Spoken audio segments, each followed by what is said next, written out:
Super quick video about getting a cheap and effective Dvorak keyboard for work and home. I chose the Keychron C3, you can see it here. It's fully programmable. It interacts with open source software called VIA. Relatively cheap. It's got brown switches, which means it's silent. So the Dvorak keyboard layout, I'm assuming you already know about. I mean, you can read about it. You're probably already started learning, or you're an experienced user who needs a new keyboard.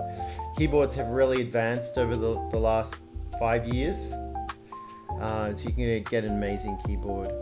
If you look particularly for Dvorak keyboards by typing Dvorak in the search bar on Amazon, you just don't get very much. And if you want a dedicated keyboard, like this Kinesis Advantage, you're going to be paying $800. So this is $67 here on a deal. So this is the most basic option. You can pay a bit more for other keyboards. Just look for QMK VIA. That's a good sign your keyboard is going to be customizable.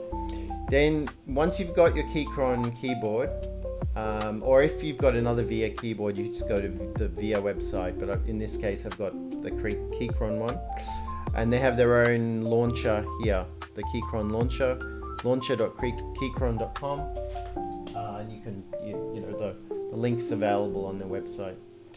So I've connected my keyboard. What's important to understand is there are 4 layers on this keyboard. There are 2 layouts and 4 layers. So layer 0 is the Mac layout, and you can leave that as QWERTY. I've left that as QWERTY here. Layer 0 has a layer that sits on top of it that you can use to adjust the brightness of the keyboard, etc. So layers 0 and 1 are like one mode, and then layer 2 and 3 go together, and layer 2 here, it's technically called like the Windows layer in this particular keyboard, but I've changed it to be Dvorak here. It's got all the function keys, and it's a function layer or macro layer is 3, so there's 4 layers. You're only going to be using layer 2 and 0 most of the time. And if you're in a work environment, you need to switch back to QWERTY, you just switch back to this layer 0. And the way you do that is you just toggle between the layers using the function key.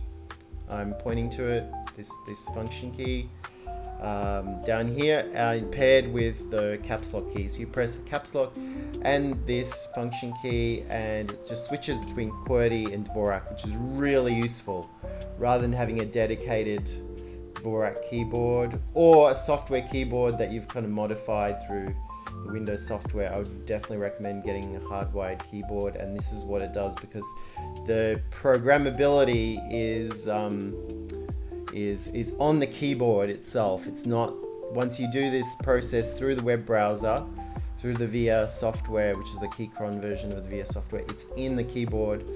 It's on the keyboard. You don't have to worry about software emulation anymore. It's a great option, and it's often hard to find people who kind of know what to do. I had to muddle my way through. I'm hoping this helps someone out there.